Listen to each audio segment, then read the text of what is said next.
ماں کی دعا اور مقام ولایت۔ حضرت بایزید بسطامی رحمۃ اللہ علیہ سے سوال کیا گیا کہ آپ ولایت کے بلند مقام تک کیسے پہنچے؟ بایزید بسطامی فرماتے ہیں کہ صرف ماں کی دعا سے میں نے چلے نہیں کاٹے، ریاضت نہیں کی، صرف ماں کی دعا نے مجھے پستی سے اٹھا کر بلندی پر پہنچایا۔ جب میں نے ہوش سنبھالا اور چاہا کہ میں اللہ کا برگزیدہ بن جاؤں تو میں نے اپنی ماں سے کہا کہ ماں، یا مجھے عبادت کرنے دو، چلے کاٹنے دو اور اپنا حق معاف کر دو، یا پھر مجھے اپنی خدمت کرنے دو، صرف میں تیری خدمت کروں۔ تو ماں بھی کوئی عام ماں نہ تھی جس کا بیٹا بایزید ہو۔ اس ماں کی عظمت کا اندازہ آپ لگا سکتے ہیں کہ ماں نے فرمایا، جا بیٹا، میں اجازت دیتی ہوں، عبادت کر اور گوہر مقصود کی طرف نکل۔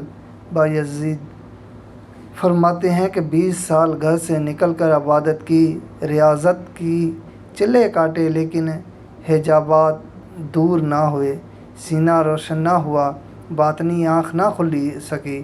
20 سال بعد گزرتے گزرتے اپنے علاقے سے گزرا تو خیال آیا کہ ماں کا پتہ کروں، زندہ ہے، کیسی ہے، کس حال میں ہے۔ تو اندازے سے رات کو اپنے گھر تلاش کیا۔ جب دروازے کے پاس پہنچا تو اندر سے ایسے آواز آئی جیسے کوئی وضو کر رہا ہو، اور ساتھ ماں کی آواز آئی، یا اللہ، میرے 20 سالہ مسافر کی خیر ہو۔ میں نے دروازے پر دستک دی، آواز آئی، کون؟ میں بولا، ماں، تیرا 20 سالہ مسافر ہوں۔ ماں نے جھٹ دروازہ کھولا، سینے سے لگایا، بوسے دیے، کچھ باتیں ہوئی۔ جب ماں لیٹ گئی تو ماں نے فرمایا، بیٹا، پانی پلاؤ۔ میں نے مشکیزہ دیکھا تو خالی تھا۔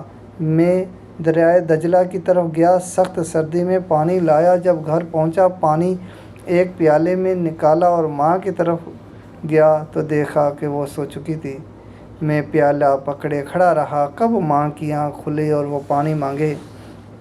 صبح تہجد کے وقت ماں کی آنکھ کھلی، مجھے کھڑے دیکھا تو میں نے ماں سے کہا، پانی۔ مجھ سے پوچھا، کب سے کھڑا ہے؟ میں بولا، ماں، رات سے کھڑا ہوں۔ کب آپ کی آنکھ کھلے اور آپ پانی مانگیں؟ اگر میں سو رہا ہوتا تو آپ کو تکلیف ہوتی، اس لیے کھڑا رہا۔ جب ماں نے یہ سنا تو ماں کی آنکھیں آنسوں سے بھر آئی، ماں کے ہاتھ اٹھے اور رب کی بارگاہ میں التجا ہوئی، یا اللہ، میرے بیٹے بایزید کو وہ عطا کر جو وہ چاہتا ہے۔